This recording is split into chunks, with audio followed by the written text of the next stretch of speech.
Breaking news చూస్తున్నాం. Hero Raj Tarun కి big relief దొరికింది. నార్సింగి కేసులో ముందస్తు బెయిల్ మంజూరు చేస్తూ హైకోర్టు ఆదేశాలు జారీ చేసింది. అయితే లావణ్య వేసిన కేసులో హైకోర్టు ఈ ఆదేశాలు జారీ చేసింది. లావణ్యతో పెళ్లి జరిగినట్టు ఆధారాలు లేవంది హైకోర్టు. పెళ్లి శుభలేఖ అడిగింది ధర్మాసనం. అయితే తమకు సమయం కావాలని లావణ్య తరపున న్యాయవాది అడిగారు. గతంలో లావణ్య ట్రాక్ రికార్డు సరిగ్గా లేదని రాజ్ తరపున న్యాయవాది ఆరోపణలు వినిపించారు అక్కడ. అయితే హీరో రాజ్ తరుణ్ కి 30కి పైగా సినిమాలు చేశాడంటున్నారు రాజ్ తరపు న్యాయవాది. ఇక ఆధారం లేకుండా కేసు నమోదు చేశారంటూ ఆ న్యాయవాది చెప్పుకొచ్చారు. లావణ్య ఆరోపణలపై ఆధారం లేవన్న కారణంగా రాజ్ తరుణ్ కి బెయిల్ మంజూరు చేస్తూ హైకోర్టు నిర్ణయం తీసుకుంది. అయితే పెళ్లి కార్డు అడిగింది హైకోర్టు ధర్మాసనం. కానీ పెళ్లి కార్డు కోసం తమకు సమయం కావాలంటూ రాజ్ తరుణ్ లావణ్య తరపున లాయర్ చెప్పడంతో ఈ కేసు వీగిపోయినట్టు చాలా స్పష్టంగా అర్థమవుతోంది. అయితే ఇద్దరి మధ్య కొన్ని ఆరోపణలు కూడా జరిగాయి. ఆ తర్వాత రాజ్ తరుణ్కి బెయిల్ మంజూరు చేస్తూ హైకోర్టు నిర్ణయం తీసుకుంది. దీనికి సంబంధించి మరింత తాజా సమాచారం ప్రతినిధి పెట్రిషియా అందిస్తారు. పెట్రిషియా, సో ముందస్తు బెయిల్ కోసం రాజ్ తరుణ్ హైకోర్టును ఆశ్రయించాడు. అనుకున్న విధంగానే బిగ్ రిలీఫ్ దొరికింది. ముఖ్యంగా లావణ్య వేసినటువంటి కేసులో తమ ఇద్దరికి పెళ్ళయింది, నన్ను మోసం చేశాడు, అబార్షన్, రకరకాల ఆరోపణలు చేసింది. ముఖ్యంగా ఆ పెళ్లి కార్డు అడిగినప్పుడు ధర్మాసనం పెళ్లి కార్డు చూపించలేకపోయింది. ఇప్పటివరకు మీడియాలో కూడా ఎక్కడ తన వివాహం జరిగినట్టుగా ఆధారాలు, ఫోటోలు కానివ్వండి, లేకుంటే పెళ్లి కార్డు ఎక్కడ చూపించలేదు. అఫ్కోర్స్ అక్కడ ధర్మాసనం అడిగినప్పుడు కూడా చూపించకపోయేసరికి బెయిల్ వచ్చింది. సో లావణ్య దగ్గర ఇంకేమైనా ఆధారాలు ఉన్నాయా, కేవన్నీ కూడా ఆరోపణలుగానే భావించాలా? హీరో రాజ్ తరుణ్ కి ఏదైతే బిగ్ రిలీఫ్స్ అని చెప్పొచ్చు. నార్సింగ్ కేసులో ముందస్తు బెయిల్ అయితే మంజూరు చేశారు. ఏదైతే యాంటిసిపేటరీ బెయిల్ అయితే మంజూరు చేయడం అయితే జరిగింది. ఒకవైపు అయితే హైకోర్టులో మాత్రం పెళ్లి శుభలేఖ అయితే అడగడం అయితే జరిగింది. మాకు సమయం కావాలి అంటూ లావణ్య తరపు ఉన్న అడ్వకేట్ అడగడం అయితే జరిగింది. ఒకవైపు మాత్రము పెళ్లికి సంబంధించిన ఎవిడెన్స్ మీరు సబ్మిట్ చేయాలి అని చెప్పడం అయితే జరిగింది. ఒకవైపు కూడా రాజ్ తరుణ్ సుమారుగా 30 వరకు ఏదైతే సినిమాలు చేయడం అయితే జరిగింది. పూర్తిగా కూడా దిలీప్ సుంకర ఎవరైతే లావణ్య తరపు ఉన్న అడ్వకేట్ కూడా మాకు ఒక 2 రోజులు గడువు ఇవ్వండి, ఖచ్చితంగా మేము మీ ముందు ప్రవేశిస్తామని అడిగినప్పటికీ కూడా పూర్తిగా హైకోర్టు మాత్రం దీన్ని అనలైజ్ చేయడం అయితే జరిగింది. ఒకవైపు గతంలో గుంటూరులో ఇచ్చిన మస్తాన్ సాయి మేరకు కూడా ఎఫ్ఐఆర్ అయితే నమోదైంది. ఇప్పుడు ఇతని మీద కూడా ఎలిగేషన్స్ గా భావిస్తున్నారు. అదే విధంగా కూడా పూర్తిగా ఏదైతే మ్యారేజ్ జరిగింది అని మీరు ఆరోపిస్తున్నారో దానికి తరపున ఎవిడెన్స్ ఏదైతే పెళ్లి ఫోటోలే కానీ లేకపోతే పెళ్లికి సంబంధించిన మ్యారేజ్ సర్టిఫికేట్ కానీ ఖచ్చితంగా పెళ్లి కార్డ్ అయినా కానీ పూర్తిగా ఎవిడెన్స్ మాకు ఇవ్వాలంటూ న్యాయస్థానం కోరడం అయితే జరిగింది. దాని ప్రకారం మాకు 2 రోజులు గడువు కావాలి అని ఎవరైతే లావణ్య తరపు ఉన్న అడ్వకేట్ అడగడం అయితే జరిగింది. పూర్తిగా కూడా తనకున్న బ్యాడ్ ఏదైతే గతంలో ఉన్న కండక్ట్ బట్టి అనలైజ్ చేసి తన ట్రాక్ రికార్డు బట్టి బెయిల్ అయితే రాజ్కి ఇవ్వడం అయితే పూర్తిగా జరిగింది. ఒకవైపు కూడా వీళ్ళు మాత్రం 2 రోజుల గడువు ఇవ్వండి అని మెజిస్ట్రేట్ని కోరినప్పటికీ కూడా లేదు, మేము ముందస్తు బెయిల్ మంజూరు చేస్తున్నాము అని రాజ్కి మాత్రం బెయిల్ మంజూరు చేయడం అయితే జరిగింది. సో అంటే ఆధార్ అడిగినప్పటికీ అప్పుడు చాలాసార్లు ఆర్టీవీ కావచ్చు, ఇంటర్వ్యూలో మనతో పాటు ఉన్నప్పుడు కావచ్చు, ఇతర మీడియా సంస్థలు కూడా చాలా వరకు కూడా లావణ్య చేసిన ఆరోపణల విషయంలో ముఖ్యంగా పెళ్లికి సంబంధించిన విషయాల్లో ఆధార్ అడగడం జరిగింది. చాలా వరకు కూడా ఆమె చూపిస్తాను, కోర్టులో సమర్పిస్తా, కోర్టులో ఉన్నాయి, కోర్టులో సమర్పిస్తా అంటూ కూడా ఆవిడ చెప్పుకొచ్చింది. కానీ ఈరోజు ఏకంగా కోర్టు అడిగినా కూడా ప్రవేశపెట్టలేకపోయిందనంటే అదంతా కూడా అవాస్తవం, ఆరోపణగానే భావించాలా? ఎస్, ఒకవైపు మాత్రము రాజ్కి సంబంధించిన లాయర్ మాత్రం గట్టిగా వాదనలు వినిపిస్తున్నారు. ఇరు వర్గాల 2 వైపులు కూడా గట్టిగా ఈ రోజు మాత్రం వాదనలు వినిపించారని కూడా పూర్తిగా తెలుస్తుంది. మరి ఇవాళ మాత్రము ఏదైతే మెజిస్ట్రేట్ అడిగినప్పుడు మీరు ఖచ్చితంగా మ్యారేజ్ అయిందని ఏదైనా ఎవిడెన్స్ ప్రూవ్ చేయండి అని అడిగినప్పుడు ఏదైతే లాయర్ మాత్రం 2 రోజుల గడువు కావాలి ఖచ్చితంగా అని కోరడం అయితే జరిగింది. దీనికి మాత్రం కోర్టు అంగీకారం అయితే చేయలేదు. పూర్తిగా కూడా బెయిల్ అయితే మంజూరు చేస్తున్నామని కోర్టు చెప్పడం అయితే జరిగింది. అంటే మళ్ళీ వచ్చే వాదనలో ఇంకా ఎటువంటి వాదనలు వినిపిస్తారు, అదేవిధంగా ఎటువంటి ప్రూఫ్స్ వీళ్ళు సబ్మిట్ చేస్తారని ఉత్కంఠగా మారిందని కూడా పూర్తిగా చెప్పాలి. అంటే పెట్రిషియా, గతంలో లావణ్య చాలాసార్లు కూడా నేను కోర్టుకు సమర్పిస్తాను, పూర్తి ఆధారాలు ఉన్నాయి, అబార్షన్కి సంబంధించిన ఆధారాలు కూడా ఉన్నాయి, పెళ్లికి సంబంధించిన ఫోటో సెల్ఫీస్ తీసుకున్నామంటే చెప్పింది, చాలా ఆరోపణలు చేసింది. కానీ ఈరోజు ఏకంగా ధర్మాసనం అడిగినా కూడా అవి ప్రొవైడ్ చేయలేకపోయిందనంటే తదుపరి వాదనలు ఉన్నా కూడా ఆవిడ ఏ రకంగా తీసుకొచ్చే అవకాశం ఉంది? ఇంతకీ ఆధారాలు ఉన్నాయా?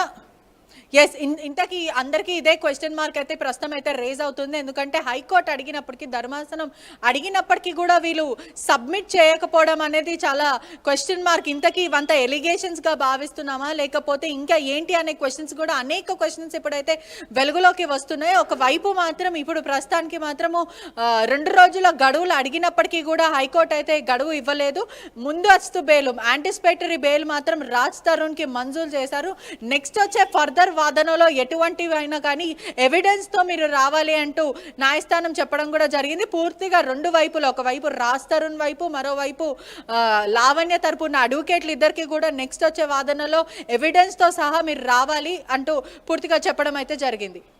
రైట్ పెట్రిషియా, సో మొత్తం మీద లావణ్య చేసిన ఆరోపణలు ఈరోజు ఏకంగా ధర్మాసనం ఆధారడినప్పుడు ఒక్కటి కూడా సమర్పించలేకపోయింది. ముఖ్యంగా ధర్మాసనం రేస్ చేసిన ఒకే ఒక అంశం, మీ కనుక నిజంగానే పెళ్లి అయి ఉంటే వెడ్డింగ్ కార్డ్ అడిగింది, వెడ్డింగ్ కార్డ్ చూపించలేకపోయింది లావణ్య. అయితే ముఖ్యంగా రాజ్ తరుణ్ తరపున న్యాయవాది ఎవరైతే అక్కడ వాదనలు వినిపించారో ఆయన చాలా స్పష్టంగా చెప్పారు, రాజ్ తరుణ్ 30 సినిమాలకు పైగా యాక్ట్ చేశారు, చాలా మంచి పేరుంది, కావాలనే తన పేరు చెడగొట్టేందుకే లావణ్య పలు ఆరోపణలు చేస్తుంది, ఎటువంటి ఆధారాలు కూడా లేవంటాయని చెప్పారు. అయితే రాజ్ తరుణ్ తరపున న్యాయవాది వాదించిన వాదనలకు ధర్మాసనం అంగీకరించి రాజ్ తరుణ్కి ముందస్తు బెయిల్ మంజూరు చేసింది. గతంలో ఈ కేసు లావణ్య నార్సింగి పోలీసులకు ఫిర్యాదు చేసినటువంటి కేసులో ప్రస్తుతం రాజ్ తరుణ్కి ఒక బిగ్ రిలీఫ్ దొరికింది. అయితే ఇక్కడ మరొక అంశం, నిజంగానే రాజ్ తరుణ్ మీద ఆరోపణలు చేసిన విషయంలో లావణ్య దగ్గర కూడా మాకు ఒక 2 రోజులు గడువు ఇవ్వండి, ఖచ్చితంగా మేము మీ ముందు ప్రవేశిస్తామని అడిగినప్పటికీ కూడా పూర్తిగా హైకోర్టు మాత్రం దీన్ని అనలైజ్ చేయడం అయితే జరిగింది. ఒకవైపు గతంలో గుంటూరులో ఇచ్చిన మస్తాన్ సాయి మేరకు కూడా ఎఫ్ఐఆర్ అయితే నమోదైంది. ఇప్పుడు ఇతని మీద కూడా ఎలిగేషన్స్గా భావిస్తున్నారు. అదేవిధంగా కూడా పూర్తిగా ఏదైతే మ్యారేజ్ జరిగింది అని మీరు ఆరోపిస్తున్నారో దానికి తరపున ఎవిడెన్స్ ఏదైతే పెళ్లి ఫోటోలే కానీ, లేకపోతే పెళ్లికి సంబంధించిన మ్యారేజ్ సర్టిఫికేట్ కానీ, ఖచ్చితంగా పెళ్లి కార్డ్ అయినా కానీ పూర్తిగా ఎవిడెన్స్ మాకు ఇవ్వాలంటూ న్యాయస్థానం కోరడం అయితే జరిగింది. దాని ప్రకారం మాకు 2 రోజులు గడువు కావాలి అని ఎవరైతే లావణ్య తరపు ఉన్న అడ్వకేట్ అడగడం అయితే జరిగింది. పూర్తిగా కూడా తనకున్న బ్యాడ్ ఏదైతే గతంలో ఉన్న కండక్ట్ బట్టి అనలైజ్ చేసి తన ట్రాక్ రికార్డు బట్టి బెయిల్ అయితే రాజ్కి ఇవ్వడం అయితే పూర్తిగా జరిగింది. ఒకవైపు కూడా వీళ్ళు మాత్రం 2 రోజుల గడువు ఇవ్వండి అని మెజిస్ట్రేట్ని కోరినప్పటికీ కూడా లేదు, మేము ముందస్తు బెయిల్ మంజూరు చేస్తున్నాము అని రాజ్కి మాత్రం బెయిల్ మంజూరు చేయడం అయితే జరిగింది. సో అంటే ఆధార్ అడిగినప్పటికీ అప్పుడు చాలాసార్లు ఆర్టీవీ కావచ్చు, ఇంటర్వ్యూలో మనతో పాటు ఉన్నప్పుడు కావచ్చు, ఇతర మీడియా సంస్థలు కూడా చాలా వరకు కూడా లావణ్య చేసిన ఆరోపణల విషయంలో, ముఖ్యంగా పెళ్లికి సంబంధించిన విషయాల్లో ఆధార్ అడగడం జరిగింది. చాలా వరకు కూడా ఆమె చూపిస్తాను, కోర్టులో సమర్పిస్తా, కోర్టులో ఉన్నాయి, కోర్టులో సమర్పిస్తా అంటూ కూడా ఆవిడ చెప్పుకొచ్చింది. కానీ ఈరోజు ఏకంగా కోర్టు అడిగినా కూడా ప్రవేశపెట్టలేకపోయిందని అంటే అదంతా కూడా అవాస్తవం, ఆరోపణగానే భావించాలా? ఎస్, ఒకవైపు మాత్రము రాజ్కి సంబంధించిన లాయర్ మాత్రం గట్టిగా వాదనలు వినిపిస్తున్నారు. ఇరు వర్గాల్లో 2 వైపులు కూడా గట్టిగా ఈరోజు మాత్రం వాదనలు వినిపించారని కూడా పూర్తిగా తెలుస్తుంది. మరి ఇవాళ మాత్రము ఏదైతే మెజిస్ట్రేట్ అడిగినప్పుడు మీరు ఖచ్చితంగా మ్యారేజ్ అయిందని ఏదైనా ఎవిడెన్స్ ప్రూవ్ చేయండి అని అడిగినప్పుడు ఏదైతే లాయర్ మాత్రం 2 రోజుల గడువు కావాలి ఖచ్చితంగా అని కోరడం అయితే జరిగింది. దీనికి మాత్రం కోర్టు అంగీకారం అయితే చేయలేదు. పూర్తిగా కూడా బెయిల్ అయితే మంజూరు చేస్తున్నామని కోర్టు చెప్పడం అయితే జరిగింది. అంటే మళ్ళీ వచ్చే వాదనలో ఇంకా ఎటువంటి వాదనలు వినిపిస్తారు, అదేవిధంగా ఎటువంటి ప్రూఫ్స్ వీళ్ళు సబ్మిట్ చేస్తారని ఉత్కంఠగా మారిందని కూడా పూర్తిగా చెప్పాలి. అంటే పెట్రిషియా, గతంలో లావణ్య చాలాసార్లు కూడా నేను కోర్టుకు సమర్పిస్తాను, పూర్తి ఆధారాలు ఉన్నాయి, అబార్షన్కి సంబంధించిన ఆధారాలు కూడా ఉన్నాయి, పెళ్లికి సంబంధించిన ఫోటో సెల్ఫీస్ తీసుకున్నామంటే చెప్పింది, చాలా ఆరోపణలు చేసింది. కానీ ఈరోజు ఏకంగా ధర్మాసనం అడిగినా కూడా అవి ప్రొవైడ్ చేయలేకపోయిందనంటే తదుపరి వాదనలు ఉన్నా కూడా ఆవిడ ఏ రకంగా తీసుకొచ్చే అవకాశం ఉంది? ఇంతకీ ఆధారాలు ఉన్నాయా? ఎస్ ఇంతకీ అందరికీ ఇదే క్వశ్చన్ మార్క్ అయితే ప్రస్తుతం అయితే రేజ్ అవుతుంది. ఎందుకంటే హైకోర్టు అడిగినప్పటికీ, ధర్మాసనం అడిగినప్పటికీ కూడా వీళ్ళు సబ్మిట్ చేయకపోవడం అనేది చాలా క్వశ్చన్ మార్క్. ఇంతకీ ఇవంతా ఎలిగేషన్స్గా భావిస్తున్నామా, లేకపోతే ఇంకా ఏంటి అనే క్వశ్చన్స్ కూడా అనేక క్వశ్చన్స్ ఇప్పుడైతే వెలుగులోకి వస్తున్నాయి. ఒకవైపు మాత్రం ఇప్పుడు ప్రస్తుతానికి మాత్రము 2 రోజుల గడువులు అడిగినప్పటికీ కూడా హైకోర్టు అయితే గడువు ఇవ్వలేదు. ముందస్తు బెయిల్, యాంటిసిపేటరీ బెయిల్ మాత్రం రాజ్ తరుణ్కి మంజూరు చేశారు. నెక్స్ట్ వచ్చే ఫర్దర్ వాదనలో ఎటువంటివి అయినా కానీ ఎవిడెన్స్తో మీరు రావాలి అంటూ న్యాయస్థానం చెప్పడం కూడా జరిగింది. పూర్తిగా 2 వైపులు, ఒకవైపు రాజ్ తరుణ్ వైపు, మరోవైపు లావణ్య తరపున అడ్వకేట్లు ఇద్దరికి కూడా నెక్స్ట్ వచ్చే వాదనలో ఎవిడెన్స్తో సహా మీరు రావాలి అంటూ పూర్తిగా చెప్పడం అయితే జరిగింది. రైట్ పెట్రిషియా, సో మొత్తం మీద లావణ్య చేసిన ఆరోపణలు ఈరోజు ఏకంగా ధర్మాసనం ఆధారడినప్పుడు ఒక్కటి కూడా సమర్పించలేకపోయింది. ముఖ్యంగా ధర్మాసనం రేస్ చేసిన ఒకే ఒక అంశం, మీ కనుక నిజంగానే పెళ్లి అయి ఉంటే వెడ్డింగ్ కార్డ్ అడిగింది. వెడ్డింగ్ కార్డ్ చూపించలేకపోయింది లావణ్య.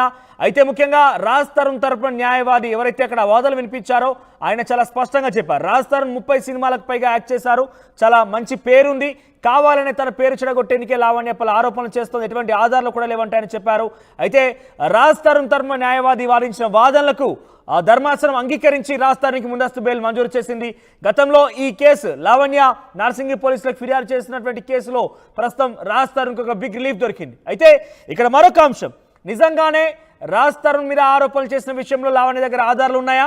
గతంలో పలుమార్లు అనేక మీడియా సంస్థలు ప్రశ్నించినప్పుడు కావచ్చు, ఆయన చాలా వరకు తను మాట్లాడినప్పుడు కావచ్చు, ఆధారాలు ఉన్నాయి, కానీ నేను ధర్మాసనంలోనే ఇస్తాను, నా లాయర్ దగ్గర ఉన్నాయి, లాయర్ కూడా అక్కడ ప్రొడ్యూస్ చేస్తారు, కోర్టులో తేల్చుకుంటామంటూ లావణ్య చెప్పింది. కానీ ఇప్పుడు చూస్తే కోర్టు అడిగినప్పటికీ కూడా లావణ్య ఎటువంటి ఆధారాలు చూపించలేకపోయింది. నిజంగానే లావణ్య దగ్గర ఆధారాలు ఉన్నాయా అనే ప్రశ్న మొదలైంది. మరి చూద్దాం వచ్చేటువంటి వాదనలో లావణ్య ఆధారాలు చూపిస్తుందా లేదా. ఒకవేళ లావణ్య కనుక ఎటువంటి ఆధారాలు చూపించకపోతే కనుక లావణ్య మాత్రం ఈ కేసులో ఒక పెద్ద ఎదురు తెప్ప తగిలే అవకాశం డెఫినెట్గా ఉండబోతుంది.